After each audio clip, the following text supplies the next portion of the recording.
ত্রয়োদশ জাতীয় সংসদ নির্বাচনের তফসিল ঘোষণা করা হয়েছে। সরকারের যারা কর্তা ব্যক্তি, হাতে গোনা কয়েকজন ছাড়া, যারা খুব অতি বুদ্ধিমান তারা ছাড়া যারা সাধারণ, তারা ভীষণ রকম আনন্দিত। এতটা আনন্দিত, ঈদের রাতেও হয়তো তারা জীবনে কখনো এইভাবে আনন্দিত হয়নি। ভীষণ রকম আনন্দিত। আনন্দিত এই কারণে যে এই গত 14 মাস ধরে সরকারের যারা বিভিন্ন লোকজন তারা নানা রকম দুর্নাম এবং বদনাম শুনতে শুনতে তাদের মেজাজ 99 হয়ে আছে।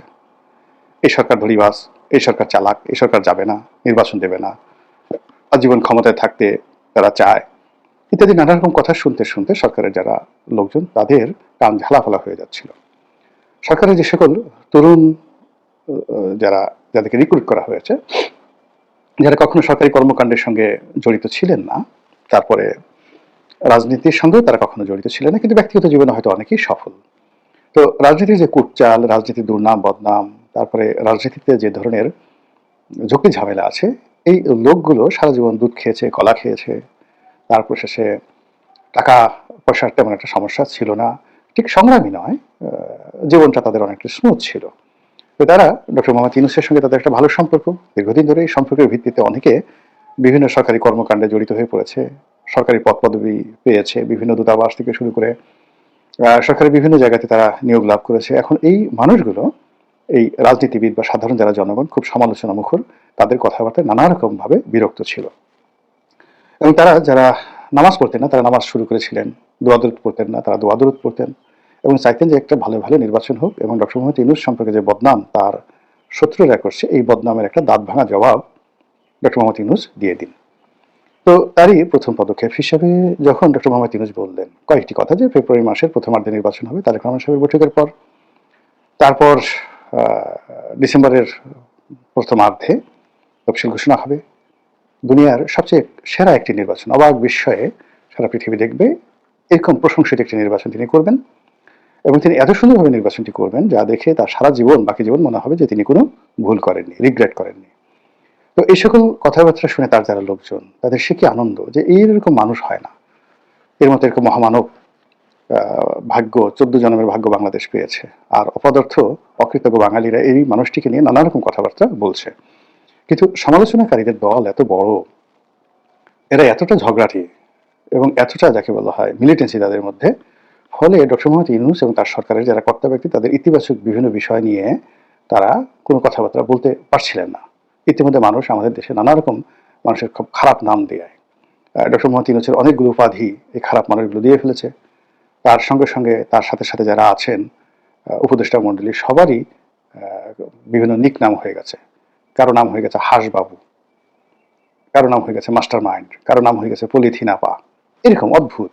তো এই জিনিসগুলো অবমাননাকর এবং অপমানজনক, যেটা জনাব ডক্টর মোহাম্মদ ইউনূস সাহেবের যারা ঘনিষ্ঠজন তাদের কাছে এটা ছিল খুব বিরক্তিকর। তো সেই অর্থে এই নির্বাচনের তফসিল ঘোষণায় তারা হাঁপ ছেড়ে বেঁচেছেন এবং এখন তারা সবাই বলছে যে দেখো দেখো দেখো, আকাশে চাঁদ উঠেছে, এখন বলো কি কথা, এতদিন যেগুলো বলতে বলো, দেখি কত সাহস, এখন কি মুখে কথা বলবা, লজ্জা করে না? তোমাদের জায়গায় আমরা থাকলে তো মরতাম, এখন বিষ খেয়ে মরতাম, তাও যেন তেন বিষ না, মানে পচা বিষ।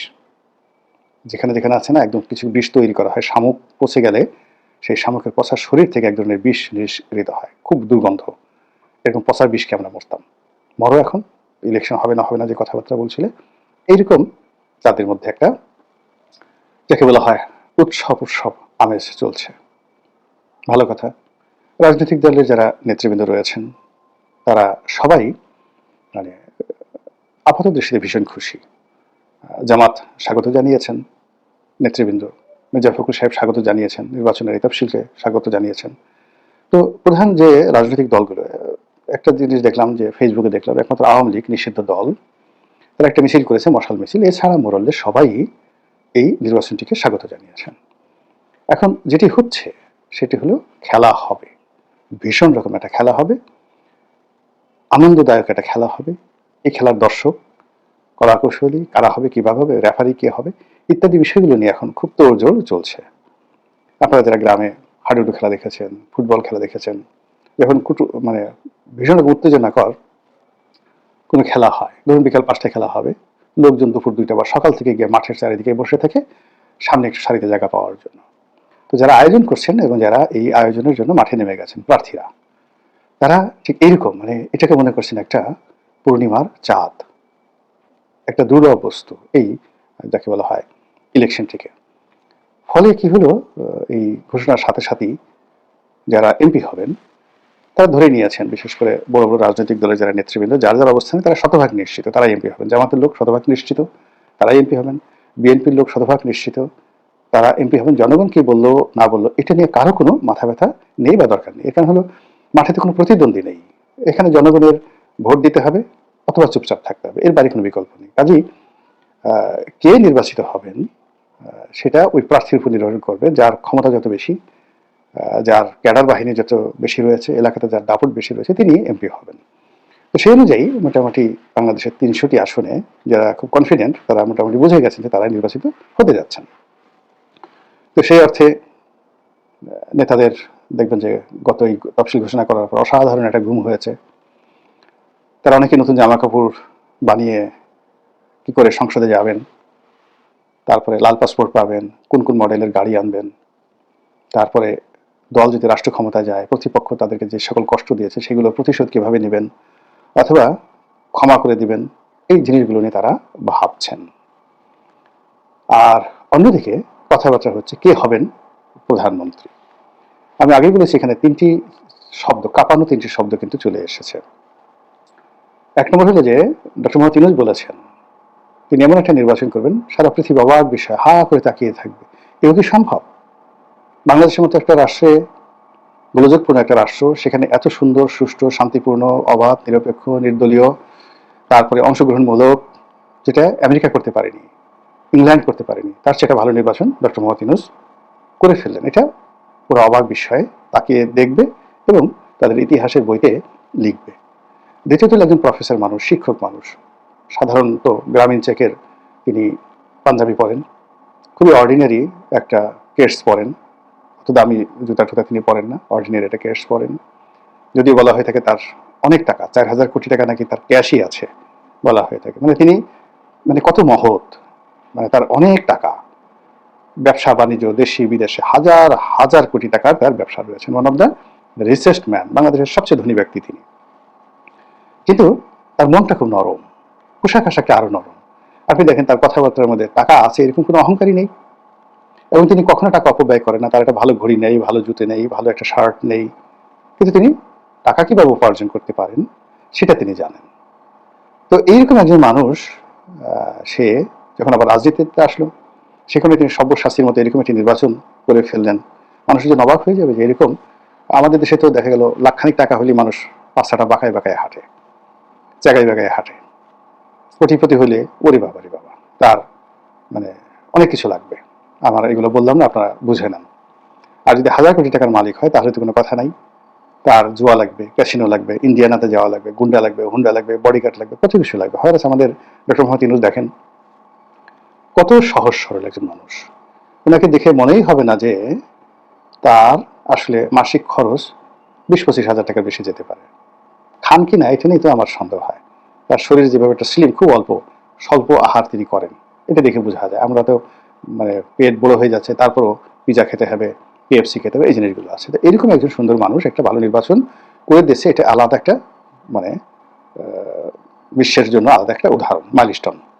থার্ডলি হলো যে যারা নোবেল পুরস্কার পেয়েছে তাদের মধ্যে তিনি হবেন একমাত্র ব্যক্তি যিনি রাজনীতিতে সফল হয়েছেন। এর আগে আমেরিকা বিভিন্ন মানুষকে নোবেল দিয়েছে, অং সান সুচিকে নোবেল দিয়েছে, দেখেন বেচারি জেলে, গুতো খেয়ে এখন জেলে, জীবন থেকে বেরোতে পারবে না।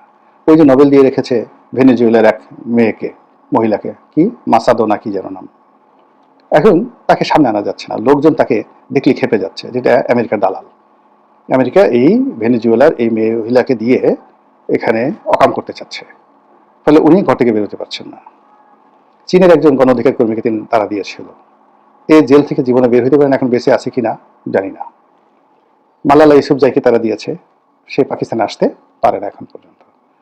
তো সেই অর্থে নোবেল লরিয়েটদের মধ্যে তিনি হবেন এরকম ব্যক্তি যিনি কিনা রাজনীতির ময়দানে এসে John F Kennedy, Ronald Reagan, ওনাদের মতো বিস্ময়কর একটা রেকর্ড তৈরি করে ফেলবেন যদি নির্বাচনটি চমৎকারভাবে হয় এবং শান্তিপূর্ণভাবে হয় এবং তিনি সেখান থেকে সুন্দরভাবে ক্ষমতা হস্তান্তর করতে পারেন।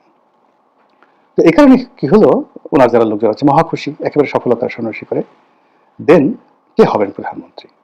এখন এর আগে আমরা শেখ হাসিনাকে প্রধানমন্ত্রী দেখেছি, খালেদা জিয়াকে প্রধানমন্ত্রী দেখেছি, তারপরে জিয়াউর রহমান সাহেবকে দেখেছি, এরশাদ সাহেবকে দেখেছি। যারা যারা প্রধানমন্ত্রী বা রাষ্ট্রপতি হয়েছেন তারা আসলে কেউ তারেক রহমান সাহেবের মতো নন, তারা কেউ ডক্টর শফিকুর রহমান সাহেবের মতো নন, এমনকি ভিপি নুরুর মতো নন। ভিপি নুরুও কিন্তু ভবিষ্যৎ প্রধানমন্ত্রী হওয়ার স্বপ্ন দেখেন, এগুলো যে কোনো মানুষ দেখতে পারে, আমিও দেখি। কিন্তু এরিয়ার দেখেন, তিনি ঢাকা বিশ্ববিদ্যালয়ের ভিপি হয়েছেন, তারপরে শেষে অতি অল্প বয়সে জাতীয় নেতা হয়ে গেছেন, রাজনীতিবিদ হয়ে গেছেন, এবং তাকে ওই শেখ হাসিনার জামানাতেই প্রধানমন্ত্রী রূপে, রাষ্ট্রপ্রধান রূপে, সরকার প্রধান রূপে মোশাররফ কিন্তু তাকেই সিলেক্ট করেছিল, তার সাথে বৈঠক করেছিল। চারটিখানি কথা নয়। তো এই যারাই আগামীতে আজ আসুক, কাল আসুক, পরশু আসুক, তাদের যে কোয়ালিটি, অতীতের যারা প্রধানমন্ত্রী রাষ্ট্রপতি হয়েছেন ইন টার্মস অফ এডুকেশন, শিক্ষা, বংশ। এখন জিয়াউর রহমান সাহেবের বাবা তো প্রধানমন্ত্রী ছিলেন না, কিন্তু তারেক রহমান সাহেবের বাবা তো রাষ্ট্রপতি ছিলেন, মা প্রধানমন্ত্রী ছিলেন, ফলে তার সঙ্গে তো তার তুলনা হবে না।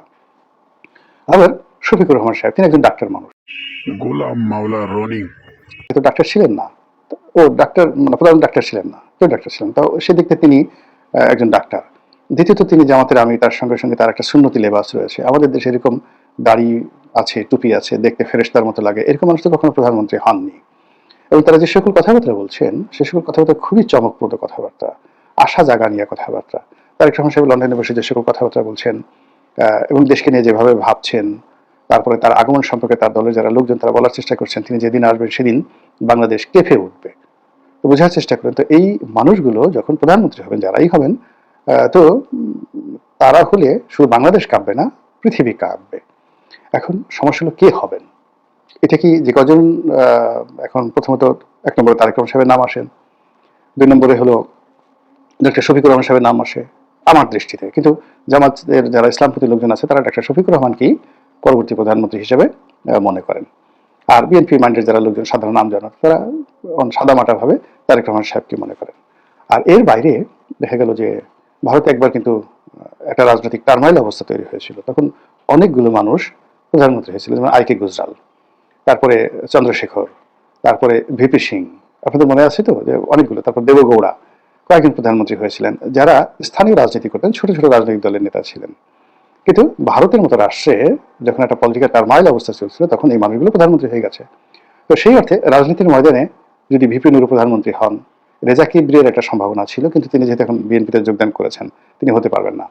তো জোনায়েদ শেখ যদি প্রধানমন্ত্রী হয়ে যান, বিপ্লবী ওয়ার্কার্স পার্টির সাইফুল হক তিনি যদি প্রধানমন্ত্রী হয়ে যান, এবি পার্টির মঞ্জু সাহেব যদি প্রধানমন্ত্রী হয়ে যান, এমনকি ফুয়াদ তিনি যদি প্রধানমন্ত্রী হয়ে যান, মানে ভারতে যারা হয়েছেন সেই তুলনায় কিন্তু ওনারা কম যোগ্যতম নন। এদের সবারই শিক্ষা আছে, দীক্ষা আছে, কন্ট্রিবিউশন আছে, জুলাই বিপ্লবে তাদের অংশগ্রহণ আছে, রাষ্ট্রদূতরা তাদের সঙ্গে যোগাযোগ করে, সাহস আছে, শক্তি আছে, সুন্দর করে কথা বলতে পারেন, লোকজন আছে, বলে এটা হতে পারে। কিন্তু যিনিই হন না কেন, যিনিই হন না কেন, তারা কিন্তু বাংলাদেশ কাঁপাবে এবং পৃথিবী কাঁপাবে। দেখা যাক আমাদের ভাগ্যে কে হবেন প্রধানমন্ত্রী এবং কে কাঁপাবেন বাংলাদেশ এবং পৃথিবী, এটি দেখার যেন সৌভাগ্য আমাদের হয়। পজিটিভ অর্থে বললাম, দুর্ভাগ্য যেন না হয়। পজিটিভ অর্থে বললাম যেন, পজিটিভ অর্থে বললাম যেন সৌভাগ্য হয়। সেই তৌফিক আল্লাহ আমাদের সবাইকে দান করুন। আসসালামু আলাইকুম ওয়া রাহমাতুল্লাহি ওয়া বারাকাতুহু।